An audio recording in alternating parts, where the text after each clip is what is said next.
አቶ አንዳርጋቸው ተናገረ። ህወሓቶች ሻዕቢያን አማላጅ ሁነን አሉት። ምን አማላጅ ሁነን ያሉት ምንድነው? ከፋኖ ጋር አስታርቅ። ጠያቂው ማን ነው? ቲፒኤልኤፍ። ሽማግሌው ማን ነው? ሻዕቢያ። ከማጋ ከፋኖ ጋር። ከዛ ሻዕቢያ ተመለሰ መጣና አይ እኔ ላስታርቃችሁ እችላለሁ፣ የአማራ ፋኖ ግን ጥያቄ ያለው በእናንተ ላይ ይሄ ወልቃይት ምናምን የምትሉትን ምዕራብ ትግራይ ምናምን የምትሉትን አቁሙ። ዋና ጉዳይ ሌላ ቦታ ነው፣ ዋና ጠላታችሁ ጋር ነው። ሰው ከዚህ በኋላ ምዕራብ ትግራይ ምናምን የምትሉትን አቁሙና እኛ እናግባባቸዋለን።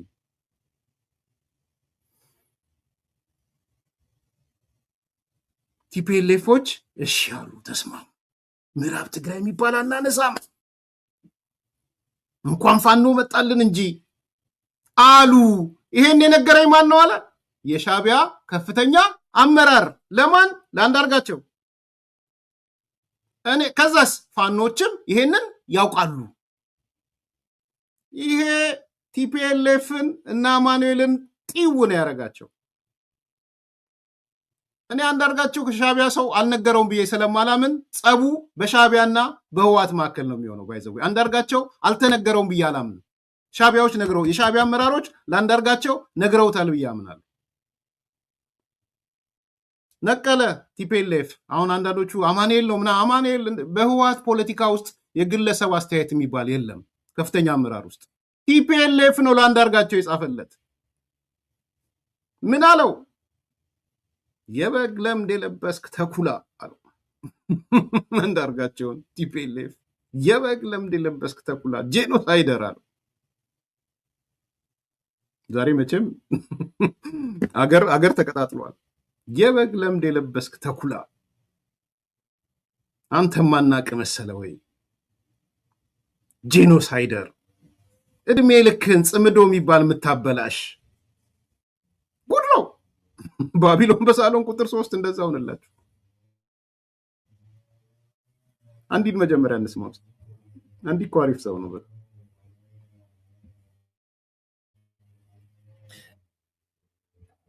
ሌሎችም ጥያቄዎች አሉ የተነሱ ያሉ ትብብርን በተመለከተ። ለምሳሌ አክላውን ከህወሓት ጋር ስለ ትርክት ብቻ አይደለም ማንሳት ያለብን ነገር አለ። ወልቃይትን በተመለከተ፣ ራያን በተመለከተ በወልቃይትና በራያ ላይ ምልህ የአማራ ማህበረሰብ ምን አይነት አቋም እንዳለው አውቃለሁኝ እኔ። ኢንታይር ማህበረሰቡ ለዚህ የአማራን ህዝብ ህልውና ትግል የሚመራው አፋበንም ቢሆን በሁሉም ዞኖች ያሉት አመራሮችም ጭምር በዚህ ጉዳይ ላይ ያላቸው አቋም ግልጽ ነው።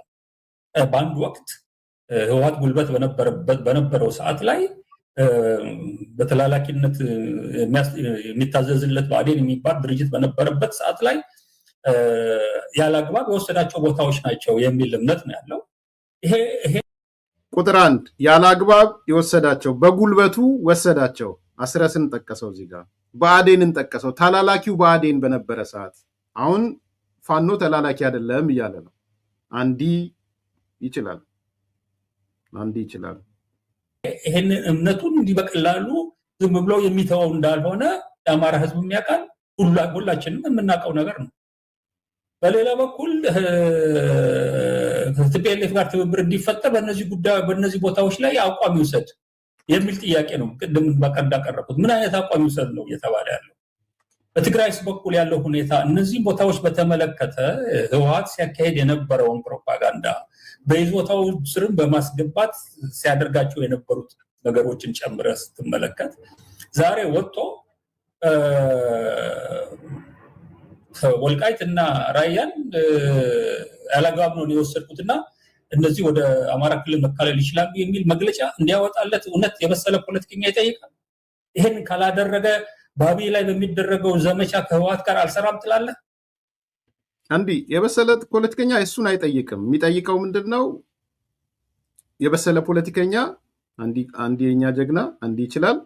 የበሰለ ፖለቲከኛ የሚጠይቀው ቲፒኤልኤፍ ለጊዜው በኃይልም በጉልበትም አልመጣም ወደ ምዕራብ ትግራይ ወደ ወልቃይት አይልም ይላል ነው። የበሰለት ሰው ለአማራ ሰጥቼዋለሁ ቲፒኤልኤፍ ይላል ብሎ አይጠብቅም። እሱ ጅላንፎ ነው፣ አታጃጅል ሰው።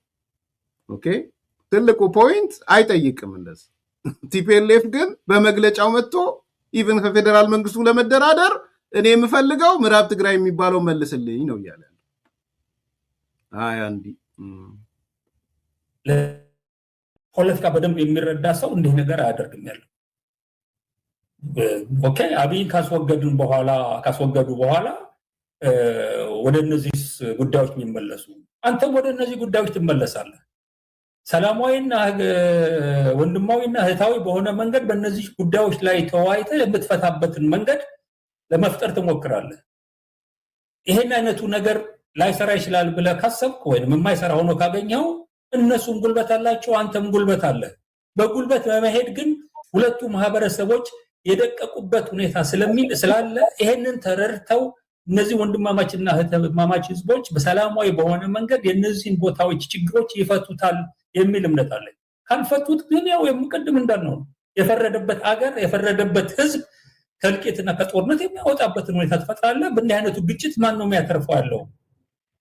ማን ነው አሸናፊ ሆኖ የሚወጣው የሚለውን እኔ እዚህ አልናገርም ያለው።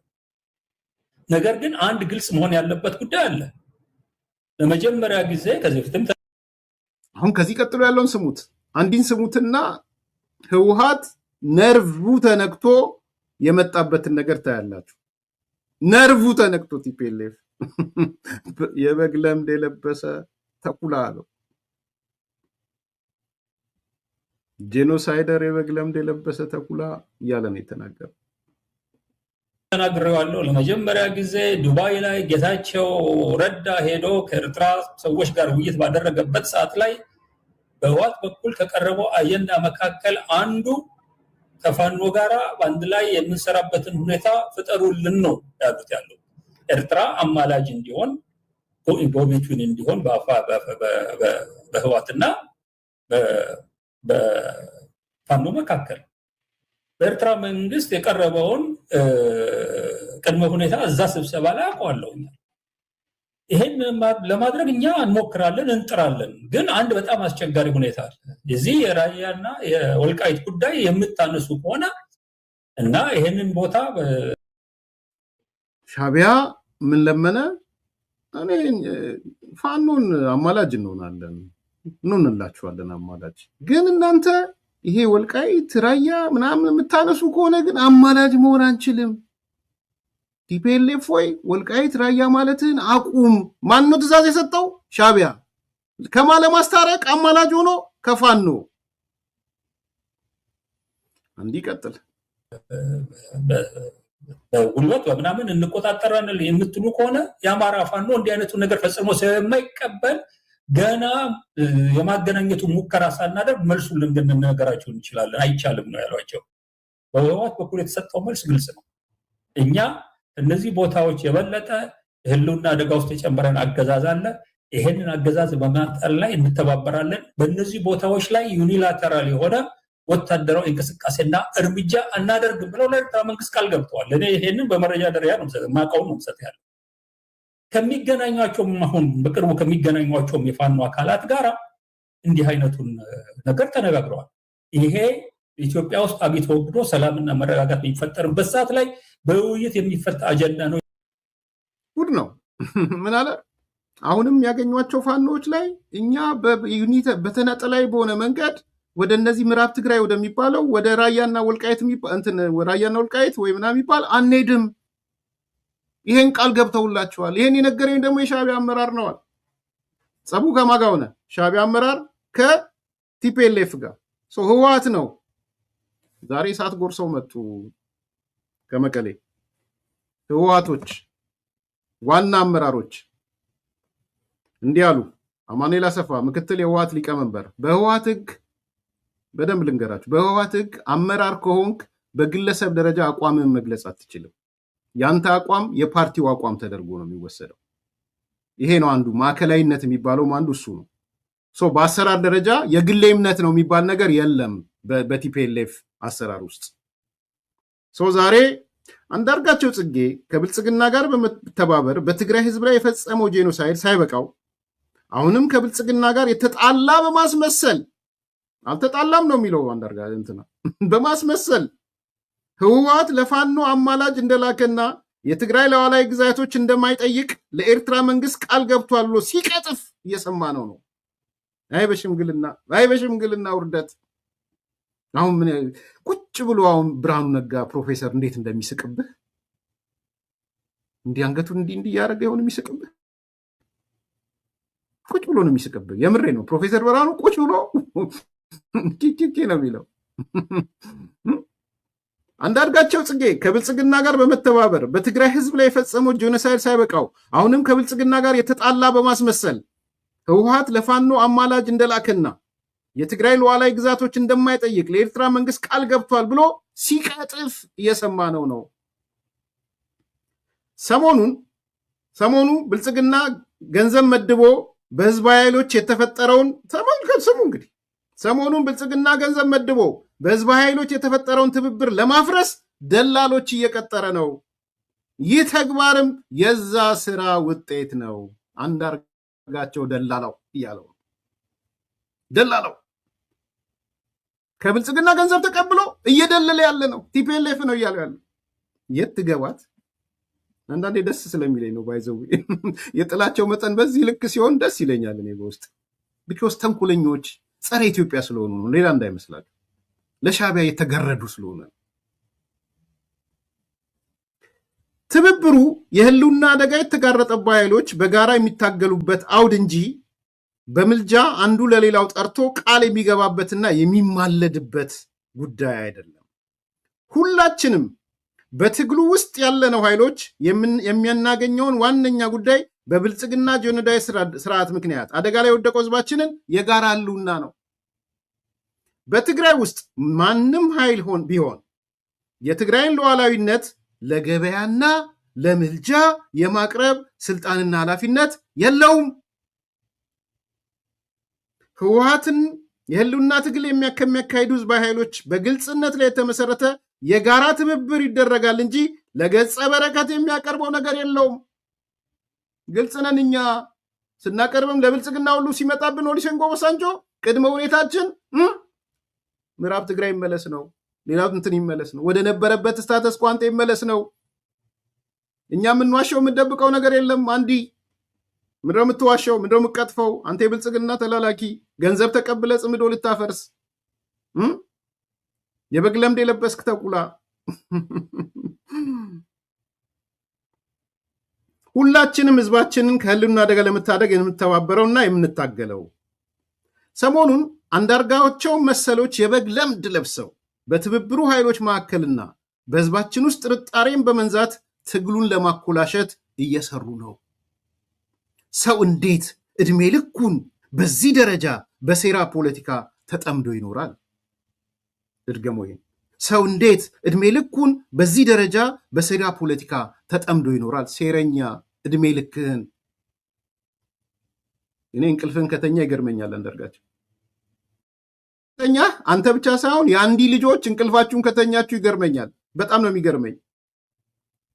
ቀጠለ። ይሄ የማስገበር ውጤት ነው። ባይዘው አንዳርጋቸው ገብረዋል፣ የአንዲ ልጆች ገብረዋል። አሁን የለም። ምንድነው አርበኛው የሚለው የነበረ አንዴ ከብልጽግና ተለየው ብሎ ሲያስብ ቋቅ this is the time to say ቋቅ። በነገራችን ቋቅ ነበረ ይሄ መሆን የነበረበት። ይሄ ቋቅ ታይም ነው። ያው ከብልጽግናም ቋቅ ብለ እንደወጣው ከጽምዶም ቋቅ ብለ የምትወጣበት ነው። ለአርበኛው ንገሩልኝ። ሰው እንዴት እድሜ ልኩን በዚህ ደረጃ በሴራ ፖለቲካ ተጠምዶ ይኖራል? ለማንኛውም ህወሓት በኤርትራ መንግስት በኩልም ሆነ በሌላ መንገድ ለማንም ኃይል የላከው ምልጃም ሆነ የገባው ቃል የለም። የሚያናገናኘን የጋራ ህልውና አደጋና የጋራ ትግል ነው። ይህም የበግ ለምድ በለበሱ ተኩላዎች እንዳይደናቀፍ አድርገን እንገነባዋለን። አንተ የበግ ለምድ የለበስክ ተኩላ ዞር በል እያለው አንዲ ዞር በል አንዲ ብቻ ነው የአንዲ ልጆችን ዞር በሉ እየተባላችሁ ነው። የአንዲ ልጆች ዞር በሉ ቲፒኤልኤፍ እናንተ ማለት ጄኖሳይድ የበግ ለምድ የለበሳችሁ ተኩላዎች እያላችሁ ነው። ቋቅ ውጡናውን ቋቅ በሉ። this is the time to say ቋቅ። አለቀ ደቀቀ። ባቢሎን በሳሎን ቁጥር 3 ተጠናቀቀ። በእርግጠኝነት የምነግራችሁ አንዳርጋቸው ከኪሱ አላወጣው። ለአንዳርጋቸው የነገረው የሻዕቢያ አመራር አለ። ጸቡ የሚሆነው አሁን በሻዕቢያና በህወሓት መካከል ነው። አንዳርጋቸውን ያምኑታል። አንዳርጋቸው ታማኛቸው ነው። በነገራችን ላይ አሉላ ተናግሮ ነበር። አንዴ እኔም ሰከንድ ማድረገው ቲፒኤልኤፍ እና አንዳርጋቸው ቀርበውለት የምትወልደው ማን ነው ቢባል አንዳርጋቸውን እቅፍ ያደርጉታል ሻዕቢያዎች። ታማኛቸው ነው። በቃ አንዲዝም እንነጋገርበታለን። ስለ አንዲዝም ራሱን የቻለ መጽሐፍ ነው ብያቸዋለሁ። በምንም ተአምር አንዳርጋቸውን ለህወሓት አሳልፈው አይሰጡም ሻዕቢያዎች። ሰዎች አንዳርጋቸውም የተናገረው ከኪሱ አውጥቶ አይደለም። መሰረት ጥያቄ እሱም ከሆነ ከዚህ በፊት አንዳርጋቸው የተናገረው አንድ ቁልፍ የሻዕቢያ ባለስልጣን የነገረውን ነው መጥቶ የተናገረው።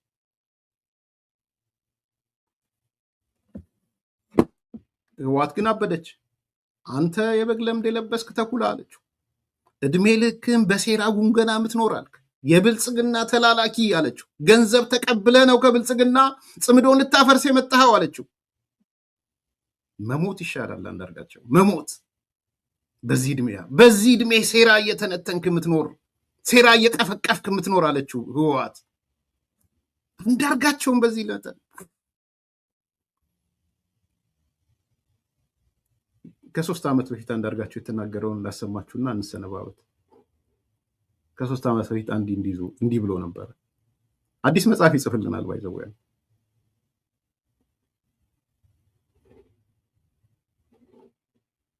ጊዜ ጀምሮ ከየትኛውም ድርጅት ጋር ወያኔዎች በታሪካቸው ከተመሰረቱ ጊዜ ጀምሮ ከየትኛውም ድርጅት ጋር በውይይትና በድርድር የፈቱት ችግር የላቸውም። ከየትኛውም አካል ጋር ተስማምተው ውይይት አድርገው መጨረሻ ላይ እንኳን ስምምነት የደረሱበት ስምምነት ጋር በስምምነት የገቡትን ሰዎች በተኙበት በማረድ ነው የጀመሩት ያለው በታሪካቸው።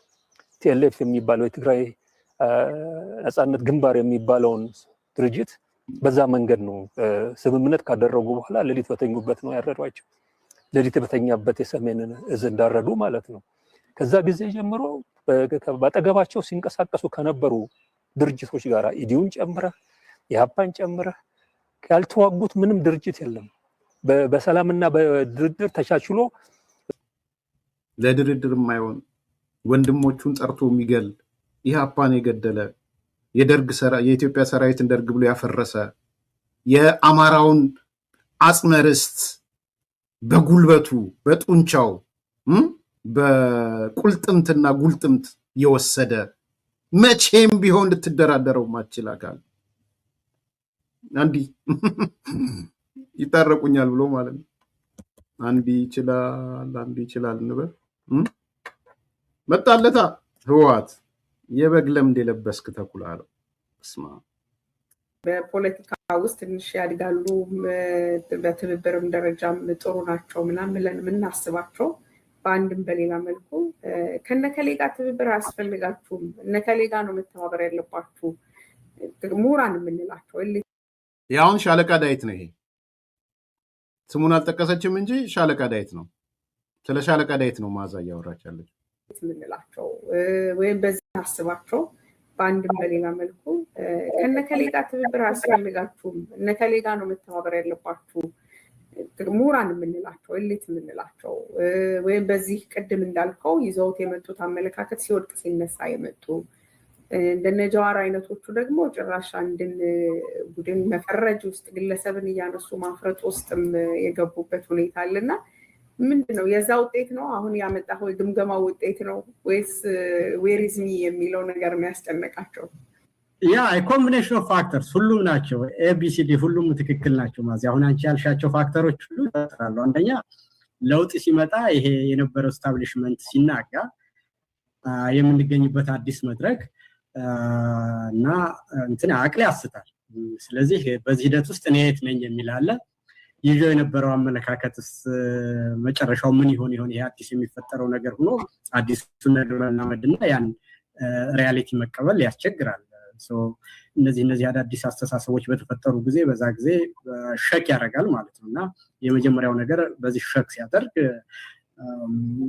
ተስፈነጠረ የሚወጣ መስመር የሚለቅ ያን ያስተሳሰብ ሽግግር አድርጎ ሪያሊቲውን ተረድቶ ዲስፓሽኔት ሆኖ ከነበረው ሰልፍ ሰርቪንግ ባያዝ ወጥቶ ሳይንሳዊ በሆነ ሁኔታ የት ነበርን፣ አሁን ያለንበት ሁኔታ የት ነው፣ ሪያሊቲውና የለውጥ ኃይሎች አሰላለፍ ምን ይመስላል፣ አዲሱ ነገር ምንድነው፣ ያንን እውነታ ተቀብሎ የሚሄድና በረጋ ሁኔታ ራሱን ከሁኔታው ጋር አርሞ ዲስፓሽኔት በሆነ ሁኔታ ነገሮችን ገምግሞ የሚሄዳለ።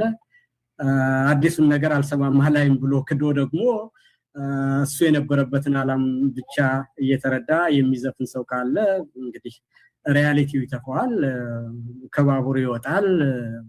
የሴንተር ላይ የነበረው አመለካከት ማርጂናል የሆነ እንግዲህ ምንድነው ወደ አንደርዶግነት ይቀየራል ማለት ነው። ወይም ምንድነው ከፔስ ሜከርነትና ከሐሳብ አፍላቂነት ከሐሳብ ሴንተርነት ወደ ምንድነው ተናዳፊነትና ነቃፊነት ይቀየራልና ይሄ የኃይል አስተላለፍ ለውጥ ሲደረግና ማርሽ ሲቀየር መምጣት የሚገባቸው አስተሳሰቦች ናቸው። ይሄ ማለት ግን እንደተባለው በሂደቶች ሁሉ ፍጹምነት የለም። በሚሄዱት ነገሮች ሁሉ በተደራጀ ሁኔታ ከሆነ ሐሳባቸውን አደራጅተው ስጋታቸውን የሚገልጹ ከሆነ አንደኛ ያለውም አካል የለውጥ መሪ ሆኖ ሐሳብ ማለት ነው ሐሳቦችን እንደገና እንዲያይ በጥንቃቄ እንዲያርም የነቃፊዎችን ሐሳብ ውስጥም ግምት ውስጥ እንዲያስገባ እድል ይሰጣል። ወይም ደግሞ ምክንያታዊነቱን እንትን ብሎ ሐሳቦችን አሰናርቶ ህዝብን ለማስተማር እድል ይሰጣል። በዛ ደረጃ የተደራጀ ሐሳብ ከሆነ ይጠቅማል። ግን እንዳልኩሽ እንደው ያ ትክክል ነው። ነፍስ ይማር ማለት አለብን። እናቱ እንዳረፉ ሰምተናል። ልክ ነው። ቴንክ ዩ ፔቨን ስላስታወስሽን። ነፍስ ይማር ከባድ ነው። ዲያስፖራው ነው ታጋይ ሆኑ ደግሞ እንትን መሆን ታጋይ የሚባለው በኮቴሽን ውስጥ የአማራ እንትን ታጋይ ሆኖ ኤኒዌይ እሱን ማያይዝም አልፈልግም። እኔ ግን ልክ ነው የነፍስ ይማር ማለት ፈልጋለሁ። እኔ ሰው ሐሳቡን ከእንትኑ ጋር ላይተን ነው የምንነጋገረው ከማህበራዊ ችግር ካጋጠመው ጋር ቦታዊ ነው ትችቱ እንዳንባል እንጂ እንደቀናች ሴት እንደው ዝም ብሎ ሁሉንም መናደፍ ከሆነ የትም አያደርስምና ሰው በሚል ይስተካከል እንደዛ ይደረግልን። እንግዲህ ይሄ ተረትና ምሳሌ አባባል ስለሆነ ነው ነሰሰርሊ ማለት አይደለም። አንደርስታንድ ያደርጉናል አድማጮቼ። በዛ ደረጃ ማየት ያስፈልጋል። ለውጡን በትክክል መረዳት የምንገኝበትን መድረክ መረዳት ያስፈልጋል። ልክ ትናንትና ጀዋር ሲናገር የሰማሁት አንድ ነገር አለ። 1990 ላይ የነበሩት ናሬቲቮች ይዞ የዛሬን ፖለቲካ መምራት አይቻልም፣ ኢህአዴግን በታገልንበት አመለካከት አብይን መታገል አይቻልም የሚለውን ነገር ሲናገር ሰምቻለሁ። እና ያንን ወደ ራስ መውሰድ ያስፈልጋልና አሁን በምንገኝበት ዓለም ላይ ይሄ ዴሜጋጊክ የሆነ አንድ ግለሰብ ህዝብን በሶሻል ሚዲያ እየነዳ የምንሄድበት ወይም ግለሰቦችን አምላክ እያደረግን የምንሄድበት ዘመን ማብቃት አለበት። አጠቃላይ የሆነ አገራዊና ዓለም አቀፋዊ ለውጥ የመጣበት ጊዜ ላይ ነው። ተረጋግቶ ማሰብን ይጠይቃል። ተረጋግቶ መስራትን ይጠይቃል። ተጠንቅቆ መራመድን ይጠይቃል። በዚህ ደረጃ የሚደረግ ነገር ከሆነ ያኮራል። እንደ ትውልድም እንደ ግለሰብም የዚህ አካል መሆንና ይሄንን ወደ ውጤት እንዲቀየር አስተዋጽኦ ማድረግ ከዚህ በላይ በህይወት ትርጉም ያለው ነገር የለም።